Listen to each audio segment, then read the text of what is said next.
Morning, everybody. Happy Tuesday morning to you all. Andrew Destin and Jason Mackey, of course, coming to you with our weekly Pirates chat and coming to you on the heels of, well, I'll put it this way. Going into Monday's game, Pirates, Braves, was thinking it was an uneven matchup because Spencer Strider on the bump for the Braves. Turns out it was an uneven matchup. He stood no chance against the vaunted Pirates offense. They tag him for 6 runs and 2 2/3, get the victory, eke it out 7-6. Impressive win, a lot of big takeaways, but let's just start there, Jason. I did not see that coming. Spencer Strider's been You great. didn't have that on the bingo card, huh? No, it was not not G64 for me. Same here, man. Same here. Wow.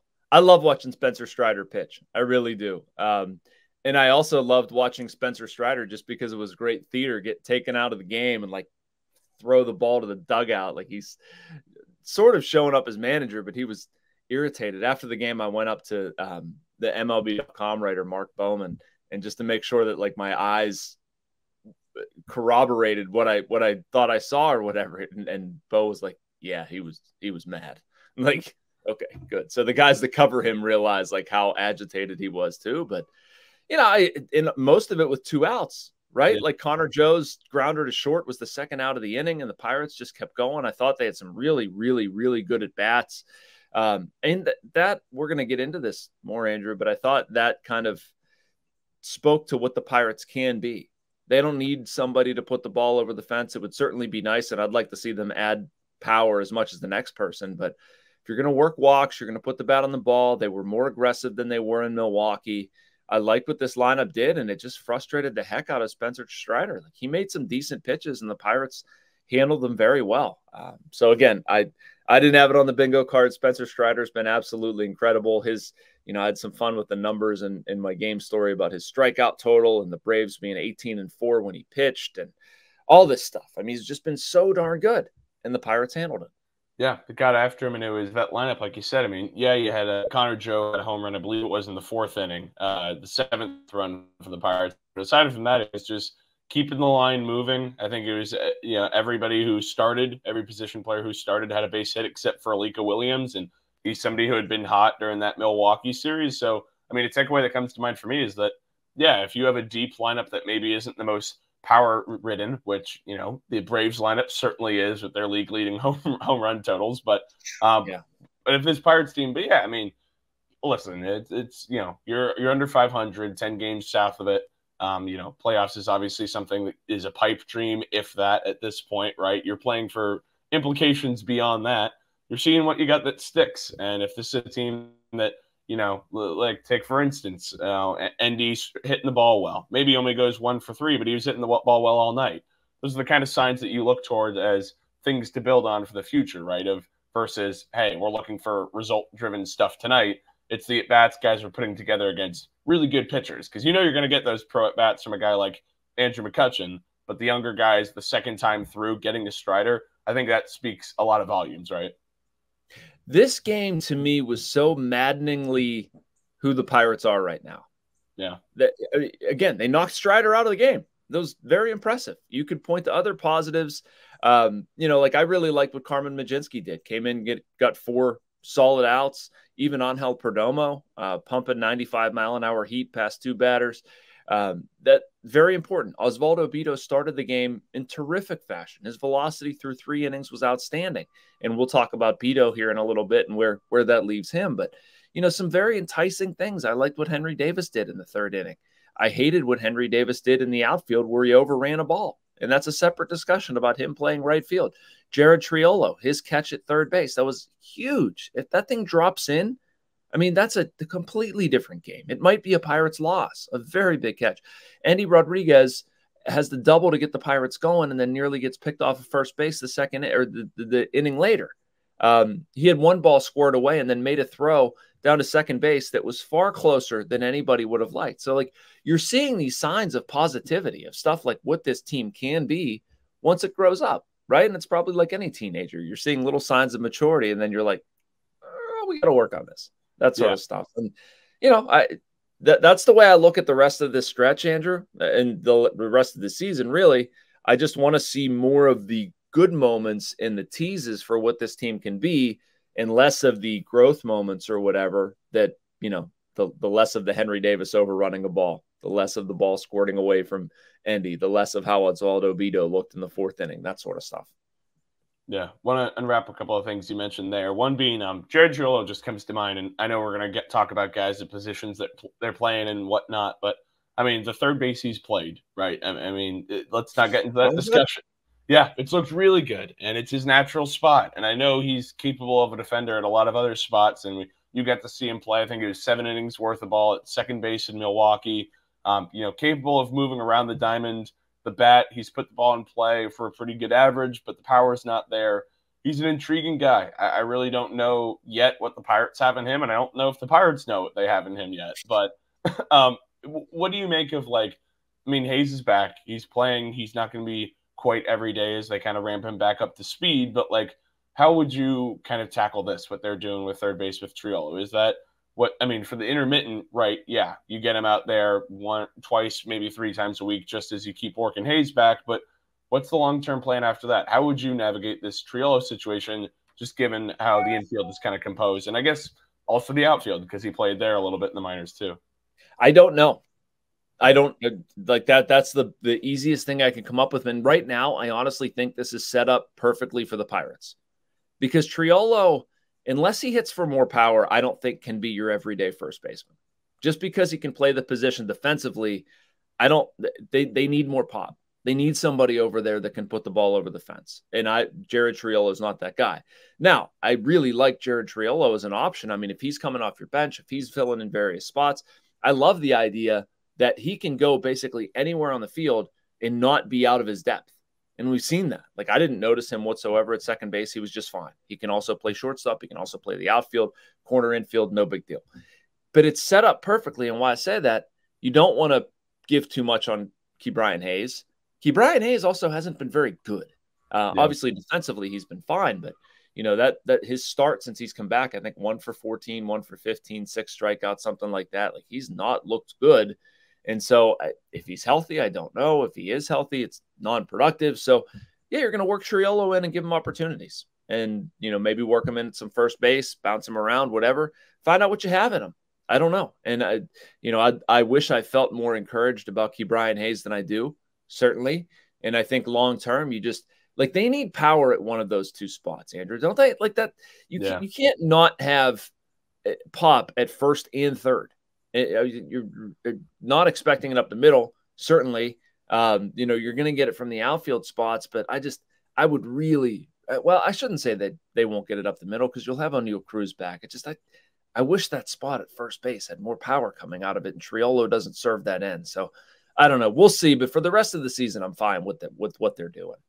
So you're saying no Henry Davis at first base. You agree with Derek Shelton on that one, then? I'm saying no Derek Shelton at first, or no Shelton at first base too. I'm saying no Henry at first base because he hasn't played first base ever. Like, we put him in right field and it's bad. So where do we think it's going to be in a position that he's literally never played in his life? No. I'll let him grow in right field. I'm okay with that. I don't understand why we're not catching him still. Like, I mean, I understand the reasoning for it and I respect it. You know, one of the ideas is that he can affect the entire pitching staff by being bad, and that's true. They're also, like, what did you say, 10.5 games out of first place. Like, who cares? Take a look.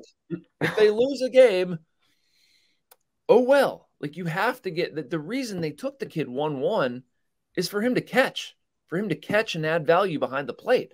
I understand and respect that that's not right now. Endy is your better catcher right now. Okay. But what are we efforting toward that end? And to me, playing him at first base only obfuscates that. The immediate goal should be like, you're going to play right field as well as you can, get better at that. We're going to sprinkle you in with some catching duties.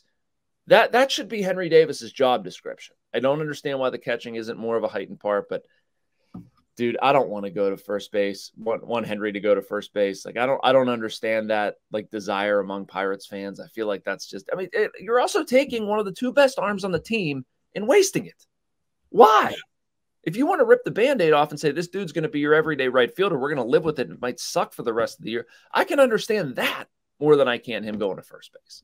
Yeah, I'm there with you. It's just a fun conversation I had to throw on you because I know pregame It's we not had a fun conversation. It's not. I'm no. not having fun. I'm kidding. Oh yeah, it's well the catcher What would part you is do? not fun. What would you do with Henry?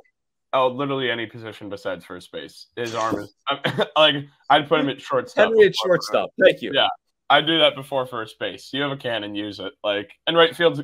I'm honestly not against the right field thing. He's flashed enough at times that I think you give him 1,000 reps out there, he gets better. He is a good athlete. Like I feel like that will come in time. You know, the moments from last night certainly not desirable, but like those are just growing pains, right? That's not some representative thing of what the next decade of Henry in right field would be if that's what it was, right? So Yeah, that's just and I my mean opinion. that to me with Henry Davis, you have to get through the end of the regular season and feeling like you learned something and developed. If they were in the middle of a division chase, I would not be doing this with Henry. I'd probably be DHing him. I wouldn't waste the reps because I couldn't afford the consequences. I can now. As you know, if I was running the Pirates, yes, it stinks that he missed the ball. Yes, it stinks that his outfield defense is very rough around the edges. But I should be thinking about next year. And would I rather have it be bad now and then have Henry Davis learn enough, take it into the offseason, work on it maniacally, and come back opening day 2024 as like a pretty good right fielder? Yes, I would. That's the way this should be designed. So I don't understand where, going to first base is also going to do that. But I do understand the catching situation to where if they can have him and Endy catch, you're not wasting a roster spot on a backup catcher. You can do something else with your roster. And I'm fine with if Endy's your everyday guy, that's fine. Endy, when he's not catching, can go to first base. And you just kind of you invert it like that, but you keep their bats in the lineup more often than not. I think that's a really smart idea. But part of getting there is living with Henry's shortcomings and right, and then also allowing him to catch. No, it's a smart idea. I mean, it's something that certainly, if you can maximize it, there's a lot of potential there. They just have to actually put it into practice. And, it's a good problem to have if you, in theory, are catching Davis once, twice a week and proves more than capable back there. But yeah, something to keep tunes on or keep eyes on for the next 50 games or so. But where the Pirates, unfortunately for their sake, don't have quite as much depth or talent or whatever you want to use it to work with. Talk about the rotation. Oswaldo Bido, you kind of tipped it a little bit there earlier. Starting last night, looked great through 3 innings, was pumping 98 miles an hour.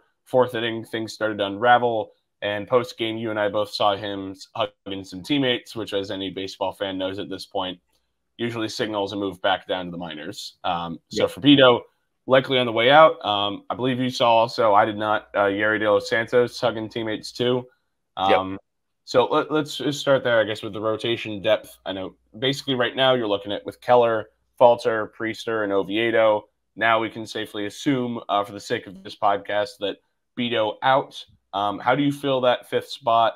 And then I guess what do you do for filling both spots? Is that Thomas Hatch that comes in for De Los Santos? But let's start there with the rotation. What do you do with the Bido 5th spot?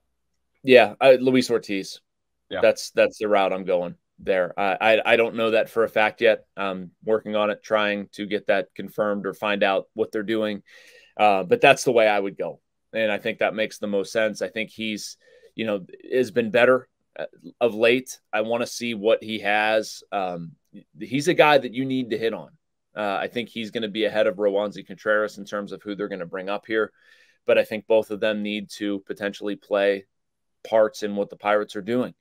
And so, I go Ortiz and then Hatch, sure, fine. I think that's probably the most likely. I want to see Colin Selby up here too, Andrew.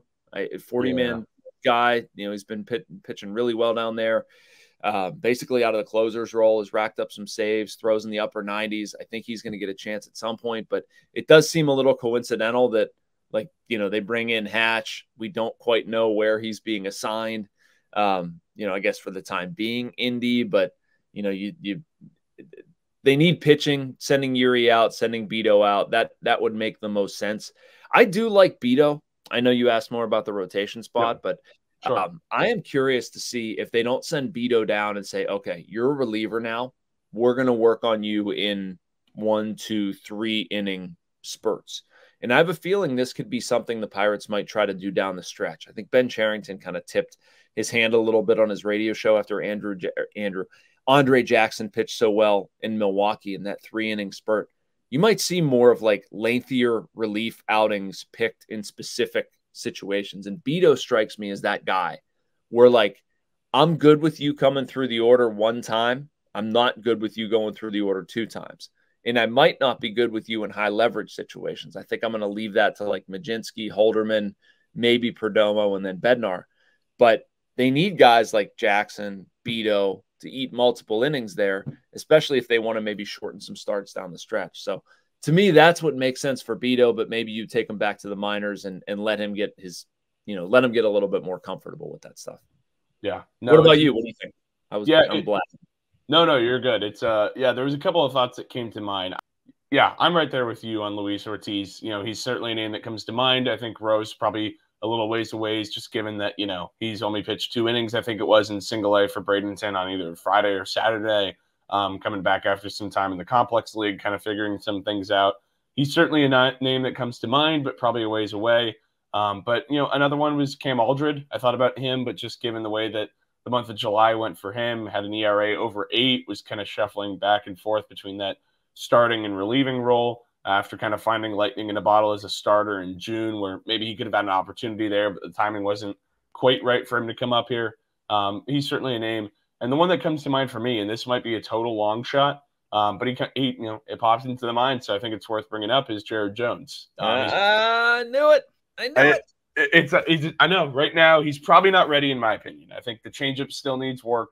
The fastball and the slider are totally legitimate. They're plus pitches. But I think it's maybe not quite time, but don't be surprised, because, and I bring that up for one reason, and that's because you kind of mentioned the opportunity for guys like an Andre Jackson to be a multiple inning reliever, go one time fully through the order.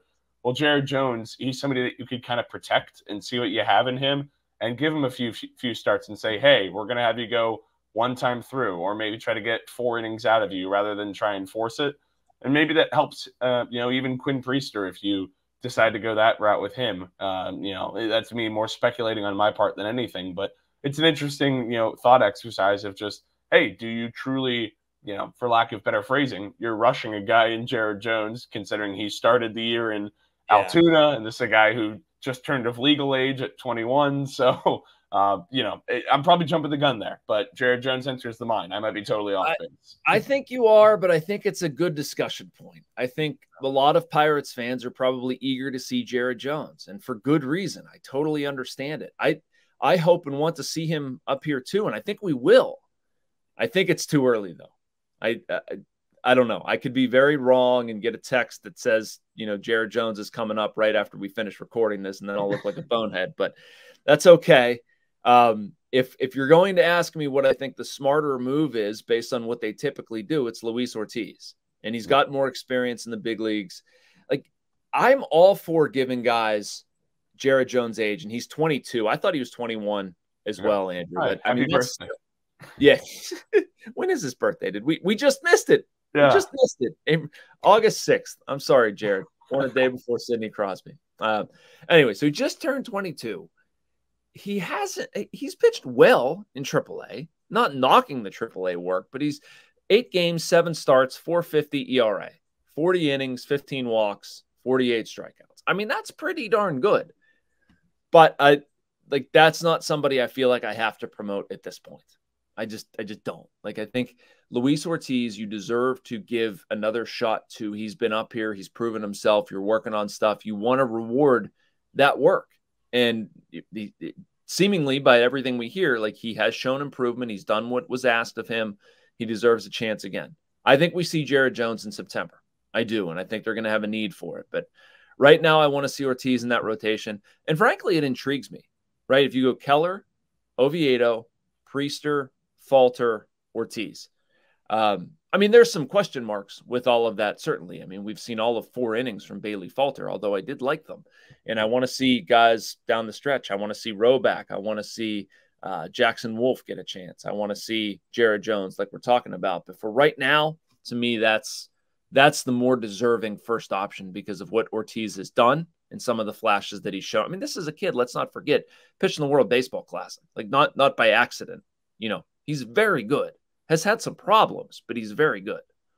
Right. And it feels like an opportunity again to continue further seeing what you have in him, right? It's a 2-month stretch. You gave him some runway last year, gave him some this year. I'm not going to say this is, you know, his last opportunity or speaking definites like that. I'm not Ben Cherington, but like this feels like an opportunity where you see, okay, can he cut it as a starter, or do we have to have the conversation of, is this a reliever? Which if he is, he can certainly be a highly effective big leaguer in that aspect, at least I think, just based off the stuff and, you know, well, I'll just stop it there. The stuff. I mean, it's great, right? The guy who pumps 100. When you throw 100, that's good. Yeah. That's what I've become. Although he hasn't thrown 100, and that's going to be people's pushback. Say he doesn't throw 100 anymore. Well, right. Yeah. I feel like it's still in the can. Maybe it's just, oh, you know, he's trying to lengthen it out for a start and not blow past people in the second inning. But what do I know? But yeah, no, it's interesting.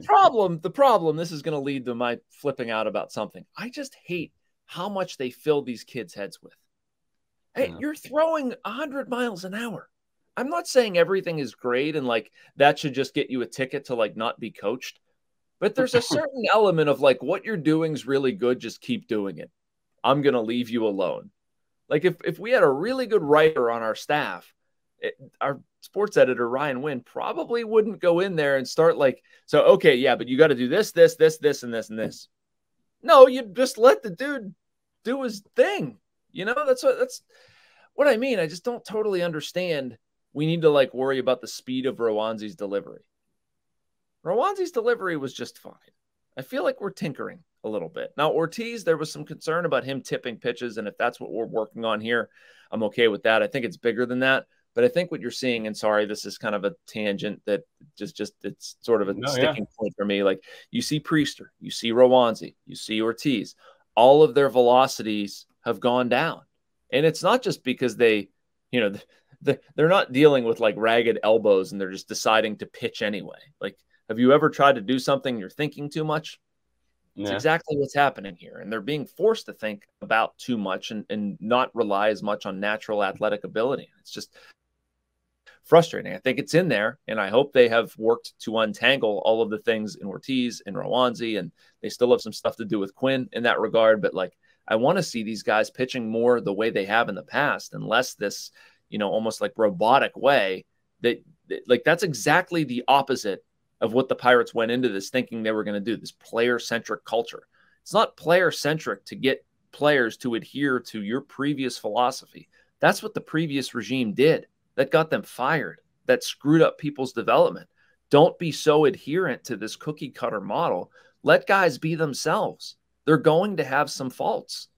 But if you're throwing 100, if you're throwing 97 and pitching the way Rowanzi has, I'm okay with that. You can live with some things. It's not perfection. It's baseball. So anyway, my sermon is over. I'm going to step off of my soapbox, but you triggered something in me, Destin.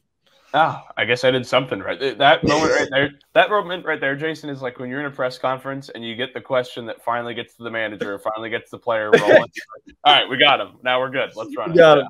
Yeah, nice work. Nice work, sir. I tip my hat. But yeah, I mean, it's an interesting thought exercise. I'll say that. It really is to talk about this rotation, but I at least deserve some credit because I didn't say it was time for Jackson Wolf after one start in the organization, which but you just said organization, so you're banished from baseball land. Go back to the rink. Back to Penguins world, I guess. So organization. I did it. It's America, buddy. I've done it 5 times this year. I hope you know I've been keeping track of the number of podcasts I say it in. It's been fun. Really? Yeah, it's bad. It's really bad. And it's so bad because, like, literally it coincides with whenever I most recently do hockey writing, because then I do put, like yesterday, I'm there at the Dubas press conference. I put organization in the story. It's going to come out in the baseball podcast the next day. It's inevitable. It's a curse. Dude, I forget when you did this. I think you might have been on the road. You wrote that somebody draws into the lineup. Yeah. And I was like, I am going to get him for this. Yep. Draws into that's a hockey term. Yeah. Draws into, you don't draw into a baseball lineup, you play. Yeah. There's no face off, but I said draw. Yeah. I was called out by. To be fair, baseball has its own goofy terms. I mean, every sport does, but it's so funny that you get the start in another sport, or you start or you play, but in hockey you draw into the lineup. Yeah, it's fun. I'm glad that you pick up on those things, because it's like you can very much relate to it with the Pirates Penguins beat writing background. You know exactly where I'm coming from, and it's and I love that your hockey lingo is like Marc-Andre Fleury's English used to be. Fleury would go home to Montreal, and then he'd come back, and his English would be all screwed up because he spent the whole summer speaking French. It's like you go up to hockey for one day, they trade Erik Karlsson, you come back saying organization. Karlsson's speaking today. I don't know if you're going, but I'm scared to see what you're going to come back with at the park today. Oh, yeah. Boy. I might come back with some poutine if I make my way up there. Be careful. Poutine. See, okay, I'm not that Canadian yet. Poutine. See, ankle size. Yeah. I'm learning. I need these educational lessons before I head up there, but I'm glad. I don't have any educational lessons for anybody. That's not on this podcast. It's another one. Well, on this podcast, we stand for Jackson Wolf, because he impressed me. Huh? He looked really impressive. It was only a bullpen session, of course, but then, of course, saw some highlights of him and making the first start. To me, I'm going to try to make this analogy respectfully to both prospects, because they're individual guys and they're different. But I see a lot of Anthony Solometo in him. I really do. With the funky delivery, lefty, tall guy, lanky, deceptive. The fastball looks faster than it really is. Certainly Solometo's is faster, but Wolf was a name that I held myself back on bringing up, because he is not ready, at least I don't think, after one start with the franchise. Coming over in the trade from San Diego. They probably need a little bit more time to see what they have in him. They didn't with Bailey Falter, of course, kind of throwing him right into the rotation. But he's a guy that I'm sure you're intrigued by him too. Wolf was somebody that I looked at and thought they might have something very, I don't want to say Tyler Anderson, because that was more, just a year and change of, remedying a guy and getting his career back on track, or Jose Quintana, another one. But this seems like another projectable lefty that the Pirates could work with, at least just based on what I saw. The eye test passed for me. If this guy has a fun delivery that could be really confusing for some big league hitters, I'm curious what they have in him. Yeah, same, man. Same. I know it's very early, and so I'm not going to die on this hill. But right now, as we stand here on August 8th, I really like what the Pirates did at the trade deadline. Yeah. I was watching some of the Padres-Dodgers game and Rich Hill's first start in San Diego. It was not great. It was not great at all. And let's not forget, that's who they got back in this thing. I have not hated Alfonso Rivas. I thought he had a very good game in Milwaukee, some professional at-bats, plays the position well enough. I don't know if there's anything there, but it's something to get them through the end of the regular season. I know that much. And I don't think it's out of place to think maybe long-term a little bit more. Dude's hit in AAA. I'll give him that. And Jackson Wolf, as you're saying, Andrew, is, a big part of this thing. They've needed pitching depth. They need pitching depth to get through now until the end of the regular season. And they need some other guys who are going to be options starting next year. I know it's great to think about Ortiz and Jared Jones and Solometo, and when Burroughs comes back, and Brubaker and Priester, and we're going to get a bunch of questions about, they have too many arms. What are they going to do? It never works out. As you saw for this, you can never have too much pitching. And so you've got a 6'7" lefty who's got a funky delivery, as you're talking about, and can get guys out, was highly thought of in another organization as well. I like that a lot. And I like Bailey Falter. To me, I lump him in that same category where, he was pitching in Philly in a different environment, different expectations, comes over to Pittsburgh. They're already talking about his, different repertoires, doing things differently, changes his changeup to a splitter, his, working on throwing a two-seamer more, something he's done throughout his career. And the Phillies were adamant about using four-seamers. Well, I mean, if you're going to let a guy pitch the way he's comfortable, that's a plus sign when we're talking about player-centric culture and what guys can do. I liked Falter's first start. I'm going to see where he goes from here, but you like those guys, the Johnny Severino kid and the Carlos Santana trade. I certainly hated losing Santana, but I liked the return. I had another conversation with somebody yesterday about how much and how highly thought of this kid is in the minor leagues for his body, projectability, that sort of thing. And I just think they got some interesting pieces there, and Jackson Wolf is certainly one.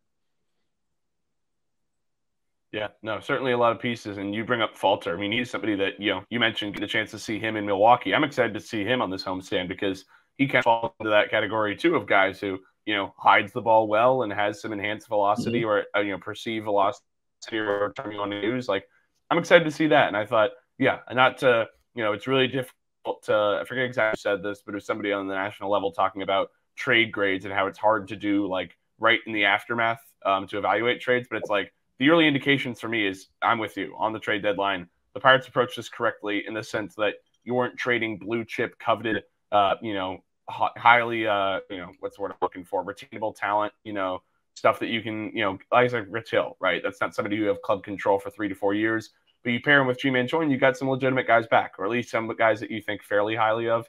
I'm really curious to see what they have in all of them, really in general, but especially the two pitching talents in Wolf and Falter. They're two guys that come to the forefront for me.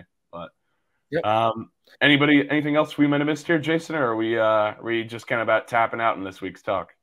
I think it's a sound debriefing, sir. I think we did an excellent job. I think this is one of the best podcasts that was ever produced, and I think it's all because of you, Andrew. Wow. I'm going to disagree with pretty much everything you said, especially with the sir component. I don't know that I deserve that. I'm 23, but I'll take it. Pleasure as always, Jason, and that's all the time we have today for our latest breakdown. Be sure to hit the like button and subscribe to our YouTube channel. Stay updated with our latest content. And if you haven't already, check out our subscription deal in the description. 6 months, $6, 6 months of access. That's plenty of sports news to keep up with, and you don't want to miss it. Thank you, everybody, and we will see you all next time. Thank you for checking out this content from Post-Gazette Sports. If you liked the video, please like it and subscribe to our YouTube channel. If you enjoyed it on Apple Podcasts, please rate us 5 stars on Apple Podcasts. For 6 months of digital access to post-gazette.com for just $6, click the link down in the description.